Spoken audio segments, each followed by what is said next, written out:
As it goes.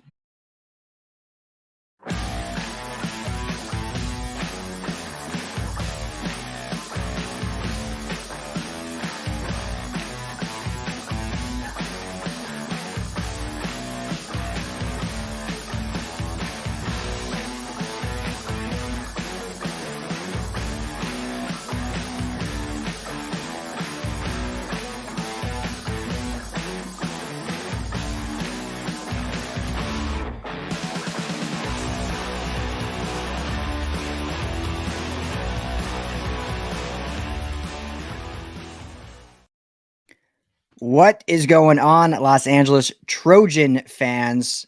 Coming at you live to recap this Trojans win over Colorado. I'm Ryan Dyer, joined by Coach Rowe, host of Salute to Troy podcast. Big win for our Trojans, 55-17. A lot to get into. Coach, what's up, man? How you doing, brother? I'm doing good. I guess we got a Saturday off, right? We get to. I'm looking for the Arkansas upset and the UW upset today. There you go. Yeah, that would be that one. And Tech is we're rooting for Texas, but Texas over TCU would be nice as well, right? I so much don't care about that one because I want the chaos. I kind of want the TCU chaos, but I'm looking for the Oregon loss and the LSU loss. Okay. Do you think? I mean, don't we want Oregon to be at peak if USC gets to play them the Pac-12 title? Like, won't that help our chances more? I think if. I mean, I know we don't want to root for them, but I feel like if they're a 5 or a 5 seed in that Pac-12 title and USC beats them, then USC is basically guaranteed a spot in the playoff. Yeah, that's true. Yeah, that's true. I didn't even think of it that way. I'm just thinking of it more of standings, but yeah, that's true. Yeah, no, I get you. So the whole new thing kind of throws me off a little bit, and then the CFP. So yeah, you are right about that one. That would be a good move if they're the higher they're ranked in 2 weeks when they play each other. That'd be a lot better. That's true. Yeah, but I mean, yeah, you're from the BCS era, so it doesn't quite make a lot of sense. It still doesn't make sense. I mean, these are still humans making these decisions, and they're clearly not making the right ones, and there's bias and all that fun stuff. So there's no bias. Come on, Ryan. None. Zero bias. It'll work out. It'll figure itself out, hopefully. USC just got to keep winning. But last night, 55-17 over Colorado. What were your thoughts on that first quarter? 3-2 baseball score. Oh, you talking about when the Rockies were playing the Dodgers and the Rockies were up on the Dodgers 3-2? Exactly. Nolan Arenado hit a 3-1 pop at the 6th inning to put him up 3-2. Yeah. So I mean, and it's kind of funny because we kind of mentioned that the other day in the Victory Bell selection show that Colorado showed up against UCLA, and they kind of did the same thing against USC. And I always had this theory that this is the pipeline for the whole Pac-12, right? So everybody who mostly plays from the Pac-12 comes from California, and normally their first choice is USC. So when USC plays these schools, these kids want to prove that they should have got an SC scholarship. I always think that. And there's been times when I played teams, like when we went and lost to Oregon and Eugene, there was a player's dad saying, y'all didn't even recruit my kid, and he had 2 sacks against you guys. You know what I mean? Like, so in the beginning of the games, a lot of these teams play above their head because the kids feel like they got slighted.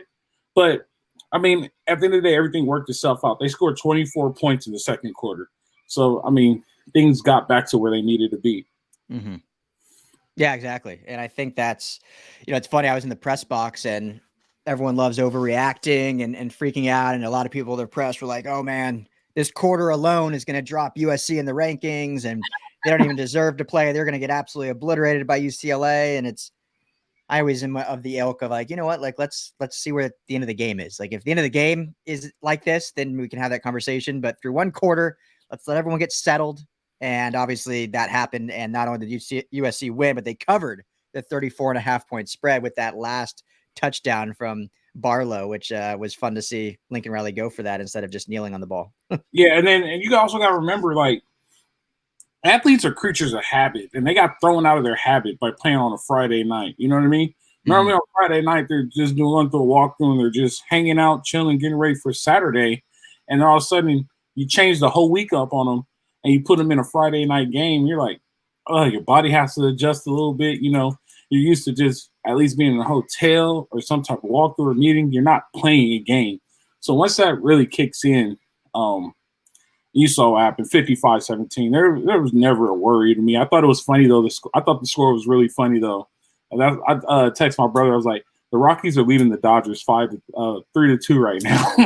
I thought that was really funny. But you could tell certain plays in the game, you could tell that SC was way better than Colorado, right? It was just like, come on, guys. It's calm down. No need to panic. If it's 3-2 in the fourth quarter, then it's panic. But first half, I've never seen anybody win a game in the first half.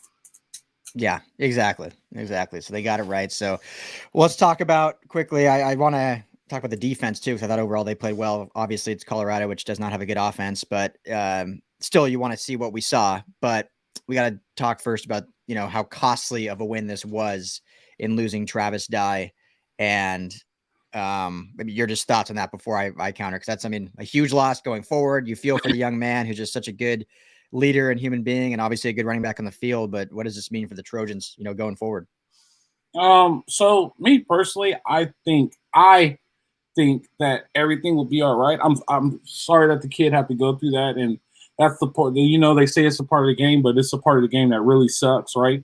And we knew he had a lot of miles on him, and he was the reliable Chevy, and sometimes the reliable Chevy has to go to the shop sometime, and it's unfortunate. But he was great for this team this year. But I think their backup, they don't lose any type of production, if you ask me. I think Austin Jones, and if you follow Salute to Troy, I've been a fan of Austin Jones since game one. So I think he's a stronger back. I think he hits the hole a little bit harder. Travis Dye is more patient in the hit. Austin Jones is a downhill hitter. So I think we're going to see a lot more power read, more pull schemes, more gap schemes out of the offense. Mm-hmm. And I think we'll be all right. I don't think there's any drop off in Austin Jones being the number one running back for SC. Yeah, it's just looking from a football perspective, Alfred. I don't totally disagree either. I think, as great as Travis Dye's been and has how he sees that role as kind of the lead back, and what he does in pass pro obviously is very good as well. But Austin Jones is a very capable back, absolutely. And Raleek Brown kind of had a coming out party last night when he was given the rock more, and you could totally see the speed and athleticism from Raleek. The biggest thing with him is almost slowing down a little bit, like just using his vision a little more, because he just tries to hit the hole so fast, and sometimes he just runs into people instead of letting it develop a little bit and using his vision to see the creases, which obviously will come with reps and come with maturity in the system. So I think they'll be okay. But I think where they lose the most of Travis Dye is in the locker room. You can tell how important he is from a leadership standpoint, what he means to his teammates, and just being in these press rooms after games, and he's kind of the sounding voice and the sounding board after all these games, and obviously all these wins for the most part, but he kind of is the one that stays level-headed and keeps these guys knowing that there's still work to be done. So obviously that'll still be his role. He's not going anywhere. And they said that, Caleb Williams said that after the game, Lincoln Riley said that after the game, multiple players said it, like, hey, we're devastated for Travis, but he's still a leader on this team, and now he's just going to have a little different role in what he does. So obviously he'll be the biggest cheerleader on that sidelines, and he'll be rooting on Austin Jones and Raleek Brown to really kind of carry the torch for them moving forward, I think. I don't know. Gentry's been pretty pumped up on the sideline. Gentry has. They've been showing clips of Gentry. He's been pretty pumped on the sideline, so we'll see. Yes. And Gentry should be back against UCLA next week. So he was close to going today. That'll be good. So I was interested, before we get to the defense, Jordan Addison played, but was not really a factor at all. My take, I want to hear your take. My take on it was they basically, Lincoln Riley said, and I wanted to ask him this, but it's one of those questions where I think it's a good question, but sometimes you fear the coach is just going to laugh at you for asking it because they would never admit it. My thought, though, was they basically were like, let's get Jordan out there just to basically get some tread back on the tires, just get his blood pumping, but not having that involved in the offense. Because it seemed like every route was a 30-yard stick, post, or dig route, basically just saying, just run 30 yards. If you're wide open, great. If not, we're going to throw it to someone else because we don't want to get you muddied up in those short intermediate routes where you have the chance of, re-injuring that injury. Did you see that at all, or am I crazy? This is what I did see. I saw limited reps. It wasn't like he was. It was legit him getting in shape. I 100% agree with you because earlier in the season, like pre Utah, the offense was around Jordan Addison and Mario Williams, right? Post Utah, and now he's back. They're still putting out like Kyle Ford. You remember when we did the show with the Desai guys? I was big on Kyle Ford. Ford is playing his ass off right now, right? Love it. Kyle Ford, 16. I keep forgetting 16's name from Memphis. Taj Washington. Taj Washington. They're giving Taj Washington. They're putting the offense around.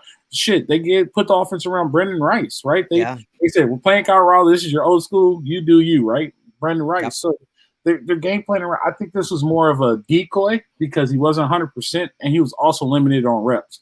At some points, he wasn't even on the field like he was in the past. You know what I mean? I think this is strategic by Lincoln Riley. They play that game. I also think Mario Williams is healthy, but they didn't want to risk it. Yeah. You know what I mean? Like they're safe. Totally. Yeah, like next week is going to be a whole different team on that field. And everybody's going to be like, oh, okay. I mean, minus Travis Dye. I wish Travis Dye would have been healthy, but you're going to see 4 and 3 back on the field in a different offense. Like, oh, yeah. Which offense is worse to see? They both score a lot of points. Right. Yeah, I know. 55 without him, 55 with them. Because here's the thing, Alfred, and you've been in locker rooms, but I mean, no coach would ever admit like you're holding a player back or reserving him. Like if you ask Lincoln Riley, he's like, no, he was a full go. We wanted him involved in the offense. But come on. I mean, they didn't need Jordan Addison to beat Colorado. Any smart person knows that. Lincoln Riley knows that. He was basically saying, go out there, get the blood flowing again, kind of get some comfort over your legs so you feel comfortable going into the UCLA game. But we don't need you for this one. We're not going to do anything silly like a bubble screen that you're going to get rolled up on by 3 linebackers. We're just going to kind of trot you out there, get you your one catch to feel loose and move on to the next week. That's the way I saw it. And I think that's smart. I mean, why risk anything when you can put up 55 without him? Yeah, no doubt. And I think no coach would admit to the media, but the players knew. Yeah. So the best way to ask was Jordan Addison on a rep count? I would ask that question. That way they would have been like, oh, okay, yeah, he was on a rep count, which means like, all right, you just wanted him to get his legs up under him. I get that part. You know what I mean? But I mean, it's fine. It's no big. They scored 55 points. It's okay. We'll live. They're getting ready for UCLA, which means they need to get ready for the rest of the season because Notre Dame has figured it out too. So they have to get ready for that weekend Thanksgiving. So they could potentially in the season playing 3 top 15 schools, which like I said, if they went out, that puts them in the playoff. I think if you beat UCLA, if UCLA takes care of business tonight against Arizona, they'll finally get in the top 10. I think the committee will finally give them their due and they'll move from 12 to maybe 10.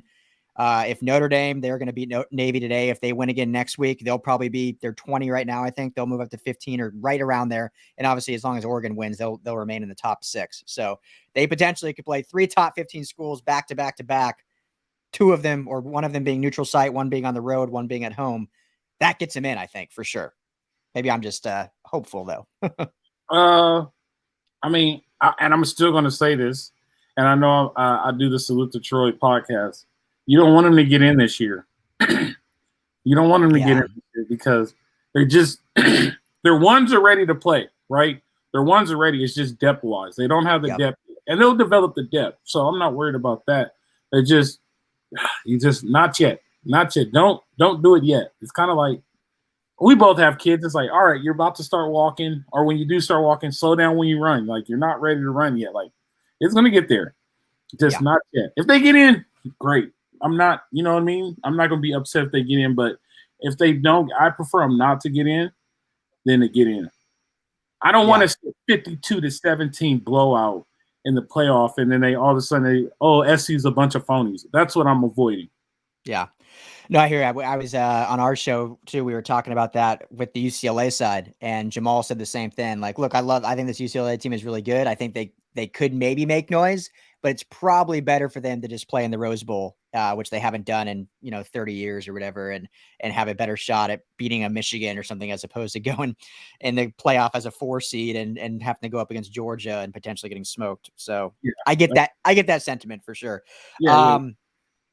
we'll wrap up here in just a minute. So the defense overall, Tuli Pelotu is just an absolute beast. I predicted 3 sacks for him. He finished with two tackles for loss, strip sack, which resulted in a safety, or no, the safety was an intentional grounding, but a strip sack that resulted in a touchdown for the offense on the next possession.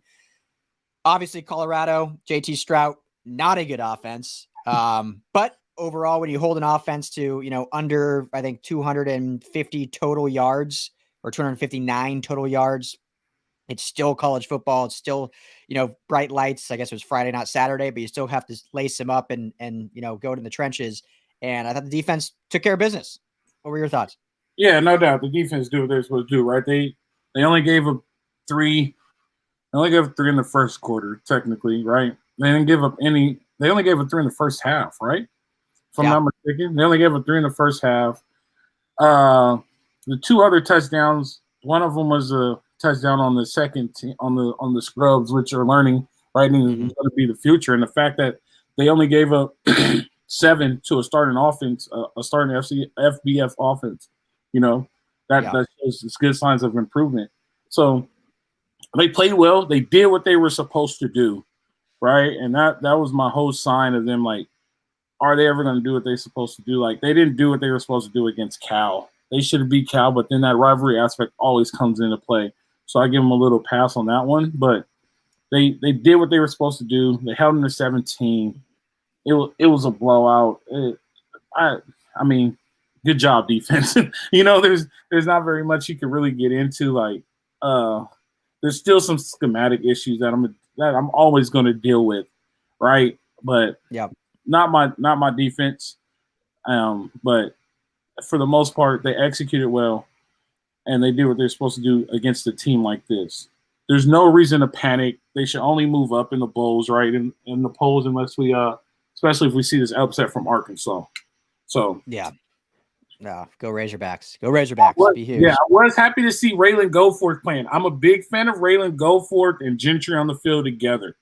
Those two on the field together makes that defense work better than Shane Lee. Yeah, I will. Yeah, I love Raylan Goforth. Have I told you I used to work with his mom? One of my first jobs out of college, I sat right by his mom. Really? No. I know my youngest brother played with his older brother at Poly, Randall. Mm-hmm. Yeah, and then Randall went to the dark side and played at UCLA. He did. And they have another brother, Ryan, that went to San Jose State. Yeah, it's a big football family for sure. And Raylan's probably actually the most talented of all of them as the youngest, which I was happy to see Raylan Goforth playing. I'm happy he's healthy, and him and Gentry work better in Grinch's defense. Shane Lee doesn't work. You know what Shane Lee's like? And we just talked about I just talked about it the other day. You heard me talking about it on that space. Shane Lee's like Bobby Wagner and Raheem Morris's defense. It just doesn't fit. You know what I mean? I'm not taking any talent away from him, but it just doesn't fit with what they want to accomplish. Like, him running with running backs and with slots is not his style. He's a run stop bruiser, and it is what it is. But sometimes things just don't fit, and Shane Lee doesn't fit into this scheme.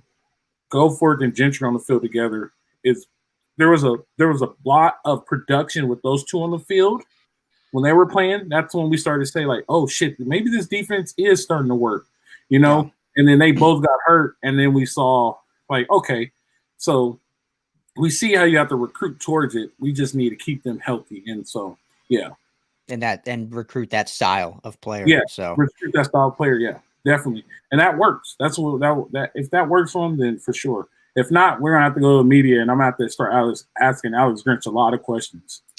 There you go. You'll be there. Yeah, you will be there. But hopefully Gentry will be back for this UCLA game. We will have plenty of coverage all week. USC beats Colorado 55-17.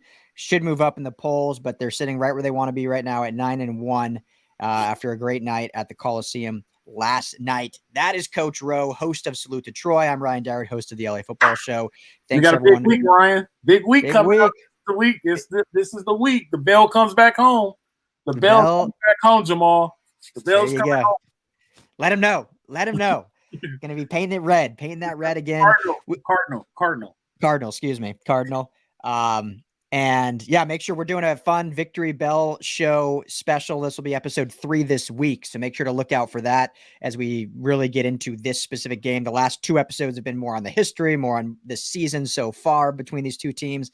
And now we'll get into this week. And then on Saturday, we will all be at the Rose Bowl for a live final episode of our Victory Bell show. So make sure to check that out. But everyone take care. Enjoy your Saturday. Victory Saturday. Yep. Thanks, Coach, for jumping on with me. Man. See you guys. Bye, Dom.